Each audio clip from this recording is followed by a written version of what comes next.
নমস্কার বন্ধুরা, কাজল ভিলেজ কিচেনে সকলকে স্বাগত জানাই। রোজকার মতো আজও রান্নাঘরে চলে এলাম। আজকের রেসিপি একদম হালকা এক বাটি সুজি দিয়ে হালকা ফুলকা টিফিন করে আপনাদের সঙ্গে শেয়ার করব। তার জন্য প্লিজ প্রথম থেকে লাস্ট পর্যন্ত ভিডিওটি দেখতে থাকুন, আশা করছি বেশ ভালো লাগবে। তো চলুন তাহলে শুরু করা যাক। টিফিনে রান্নাটা করার জন্য এখানে এক বাটি আমি সুজি নিয়ে নিয়েছি, আর এখানে একটা মিক্সিং জার নিয়ে নিয়েছি। দিয়ে দেব এই এক বাটি সুজি। এই গরমের সময় এরকম যদি হালকা টিফিন হয় তাতে করে কিন্তু খেতেও ভালো লাগে।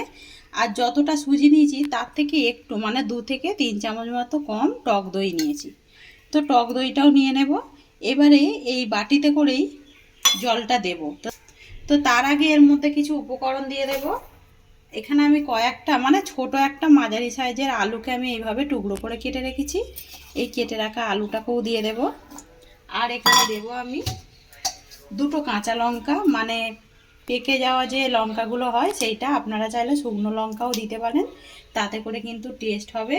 আর দিয়ে দেবো একটু মানে 1 চামচের মতো গ্রেট করে নেওয়া আদা। আর এখানে দেব স্বাদ মতো লবণ।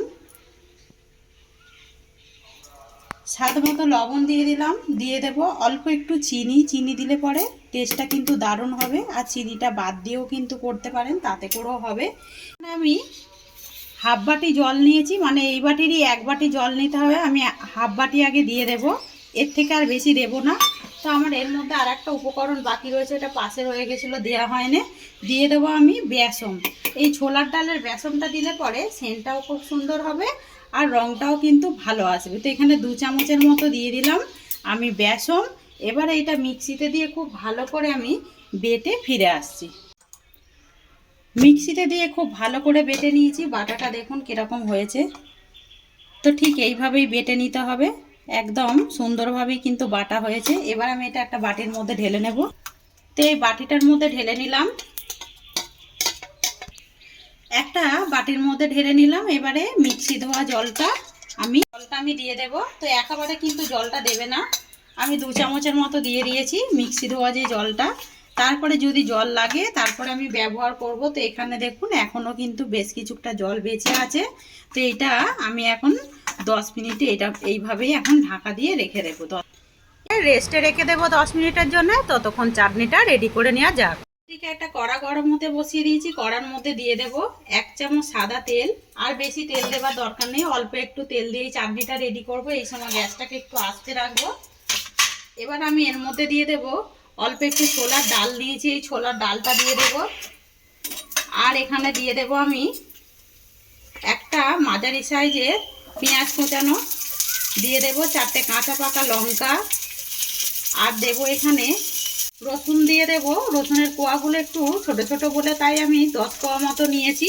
আপনারা 3 থেকে 4টে দিলেই কিন্তু হয়ে যাবে। দিয়ে এবারে খুব ভালো করে মিশিয়ে নেব। এখানে একটা টমেটো কেটে রেখেছি, এই টমেটোটাও দিয়ে দেব। দিয়ে খুব ভালো করে এইভাবে একটু নাড়াচাড়া করে নেব যাতে করে টমেটোটা নরম হয়ে যায়। এই সময় দিয়ে দেব আমি স্বাদ মতো লবণ বা মাপ মতো লবণ। লবণটা আপনারা আপনাদের পছন্দ মতোই ব্যবহার করবেন,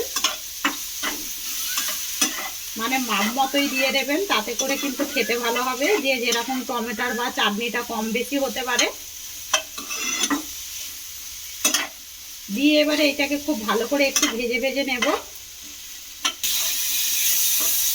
তো টমেটোটা একদম ভাজা হয়ে গেছে, সবগুলোই এরকম একটু নরম করে নিতে হবে, বেশি পোড়ালে হবে না, তাহলে খেতে ভালো লাগবে না। আর কাঁচা লঙ্কার পরিবর্তে কিন্তু শুকনো লঙ্কা আপনারা দিতে পারেন, তাতে করেও হবে। কাঁচা লঙ্কাটা দিলে পরে একটু বেশি টেস্ট হয়। এই সময় গ্যাসটাকে অফ করে দেব, দিয়ে একটু এটাকে ঠান্ডা করে নেব। আমি এটাকে একটা বাটির মধ্যে ঢেলে নিয়েছি, এটাকে এবারে একটু ঠান্ডা করতে দিয়ে দেব। এখানে একটা মিক্সিং জার নিয়েছি, আর এখানে যে টমেটোটা আমি ভালো করে ভেজে রেখেছিলাম এটাকে একটা মিক্সিং জারের মধ্যে দিয়ে দেব। দিয়ে এটাকে খুব ভালো করে পেস্ট করে নেব। কড়ার মধ্যে দিয়ে দেব আমি আবারও অল্প করে একটু তেল, মানে ওই হাফ চামচের মতো তেল দিয়ে দিলাম। তেলটা, কড়াটা যেহেতু গরম, তেলটা কিন্তু গরম হয়ে গেছে। এর মধ্যে দিয়ে দেব কালো সর্ষে ফোড়নের জন্য একটা তড়কা মশলা করে নেব।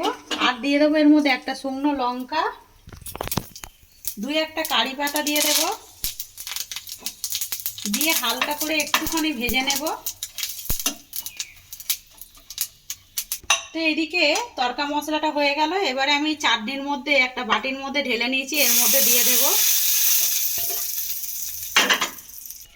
ভালোভাবে একটু মিশিয়ে নেব। এটা চাটনিটা কিন্তু দারুণ খেতে লাগে, এইভাবে একবার করে দেখবেন, খুব সুন্দর হয়। তো ব্যাটারটা খুলেছি, কতটা ঘনত্ব হয়েছে দেখুন, বেশ কিন্তু পাতলা ছিল, অনেকটাই কিন্তু ঘনত্ব হয়ে গেছে। অল্প একটু জল দেব, এখন আমি একটু 2 চামচের মতো জল দেব। তো 2 চামচ জল দিয়ে দিলাম, জলটা কিন্তু পুরোপুরি লাগলো না। যদি মাপটা ঠিকঠাক থাকে তাহলে কিন্তু ধোসাগুলো ঠিকঠাক হয়। একবার এইভাবে আটা মাখা ঝামেলা ছাড়াই, একদম তেল ছাড়াই এরকম খাবার গরমের সময় যদি করে দেখেন, তাতে করে কিন্তু খেতে বেশ ভালো লাগে। এবার আমি এর মধ্যে লাস্ট একটা উপকরণ দিয়ে দেব বেকিং সোডা।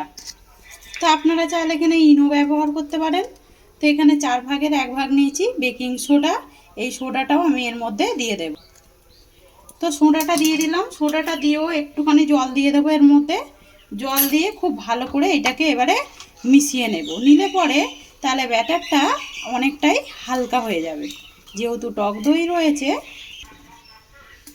তো ব্যাটারটা খুব ভালো করে মিশিয়ে নিয়েছি। মেশানোর পরে দেখুন কতটা ফুলে উঠেছে আর কতটা হালকা হয়েছে দেখুন। এইভাবেই কিন্তু ব্যাটারটাকে ঠিক করে নিতে হবে। আর যখন ধোসাগুলো করবেন তখনই কিন্তু এর মধ্যে সোডাটা ব্যবহার করবেন। অপরদিকে আমি গ্যাস অন করে একটা তাওয়া গরম হতে বসিয়েছি। তাওয়াটা কিন্তু বেশ গরম হয়ে গেছে, দেখুন এখানে কিন্তু আগুন ছুটছে। এবার আমি এর মধ্যে দিয়ে দেব অল্প একটু তেল, হালকা করে একটু তেল দিয়ে দেব। তো তেলটা দিয়ে এবারে এর মধ্যে অল্প একটু জল ছড়া দিয়ে দেব। জলটা দেবার মাত্রে দেখুন বুদবুলিগুলো কিন্তু কত সহজেই একেবারে মিশে যাচ্ছে। দেখুন তাওয়াটাকে খুব ভালো করে ঠান্ডা করে নিতে হবে, একেবারে গরম তাওয়ার মধ্যে দিলে হবে না। আর দেখুন তেলটা আমি একটা কাপড়ের তেলটা একেবারে মুছে নিলাম। এবারে আমি গ্যাসটাকে এই সময় আস্তে করে দিয়েছি, মাঝ বরাবর দিয়ে দেব। দেবার মাত্রেই দেখুন এটা কিন্তু একদম পেতে যাচ্ছে। আর এবারে এটাকে এরকম আলতো হাতে একদম সাইড থেকে ঠিক এইভাবে আমি ভালো করে এইভাবে গোল করে রুটির মতো করে দেব। তো পুরোটাই দেখুন এইভাবে আমি দিয়ে দিয়েছি। এবারে এটাকে ঠিক একদম লো টু মিডিয়ামেও দেবে না, জোরও না, একদম আস্তে থাকবে, এইভাবে একটু শোকাতে দেব। তো অনেকটাই দেখুন শুকিয়ে এসেছে। তো এটা কিন্তু একেবারে শুকিয়ে গেছে। যখন শুকিয়ে যাবে আমি আবারও একটু তেল নিয়ে নেব। নিয়ে আমি খুব বেশি তেল দেব না, ওপরটা একটু ব্রাশ করে দেব, ওই নামমাত্র একটু তেল দিয়ে দিতে হবে। তা আপনারা এইভাবে এই গরমের সময় টক দই তো একদমই উপকারিতা, আর এরকম সুজি দিয়ে এক বাটি মজাদার একটি খাবার আপনারা করতে পারেন। আলুটাও বাদ দিয়ে দিতেও পারেন, আর চাইলে কিন্তু দিতেও পারেন। আর দেখুন এটা কিন্তু এবারে রং ধরতে শুরু করেছে, এটা আপনি আপ কিন্তু কড়া থেকে ছাড়তে শুরু করবে আরও একটু। তো এটা দেখুন সাইড দিয়ে কিন্তু ছাড়তে শুরু করেছে, এটা আপনি আপই দেখুন ছেড়ে যায়, এই দেখুন।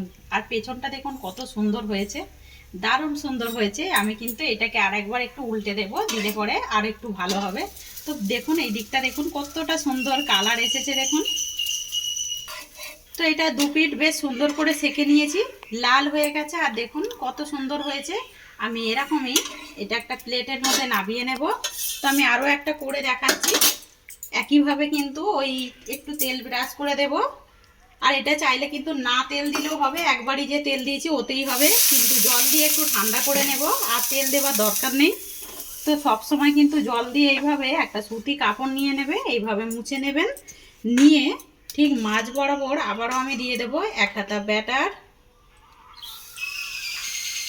আর দেবার মাত্রেই দেখুন এটা কিন্তু একদম আপনি আপ করা থেকে ঠিকঠাকভাবে গোল হতে শুরু করেছে। আমি এইভাবে আবারও একটু সেট করে দেব, একই দিক থেকে এইভাবে ঘোরাতে থাকবেন, আপনি আপ এইভাবে একদম ধোসার আকারে চলে আসবে। তো এটা ওই একইভাবে শুকনো হতে দেব। শুকিয়ে এসেছে, এবার ওপর থেকে একটু হালকা করে এইভাবে তেল ব্রাশ করে দেব। আপনারা চাইলে কিন্তু 1 চামচের মতো তেল দিতে পারেন, আমি হালকা একটু ব্রাশ করে দিচ্ছি। তো এটা বেশ ব্রাশ করে দিলাম। এটাকে আমি আবারও তুলে নেব। তো দেখুন আবারও পেছন দিকটা আপনি আপ উঠে আসছে, দিয়ে আমি আবারও একটু উল্টে দিলাম। তো এইটাও কিন্তু 2 পিঠ সেঁকা হয়ে গেছে, এইটাকেও আমি নামিয়ে নিচ্ছি। এটাও একটা প্লেটের মধ্যে নামিয়ে নেবো আর সবগুলো করে ফিরে আসছি। তো দেখুন এইদিকে টমেটোর চাটনিটাও রেডি করে নিয়েছি, কতটা সুন্দর লাগছে। এইদিকে ধোসাটাও হয়ে গেছে। আর এইখানে কিন্তু আগে থেকে আমি তরকারিটাও করে নিয়েছিলাম। আর ধোসার মধ্যে তরকারিটা দিইনি এই কারণে, তরকারিটা দেওয়ার কারণে ধোসাটা কিন্তু তাড়াতাড়ি নরম হয়ে যায়। তো আজকের রেসিপি তোমাদের কীরকম লাগলো কমেন্ট করে জানাবেন। যদি ভালো লেগে থাকে একটা লাইক করে দেবেন, বন্ধুদের সঙ্গে শেয়ার করবেন। আর এই ছোট্ট চ্যানেলটিকে সাবস্ক্রাইবার করে নেবেন। আমার এরকম নিত্য নতুন রান্নার জন্য পাশে থাকা বেল আইকনটি প্রেস করবেন। সবাই ভালো থাকবেন, সুস্থ থাকবেন। ধন্যবাদ। আবারও নতুন রেসিপি নিয়ে ফিরে আসবো। আজকের মতো এই পর্যন্তই।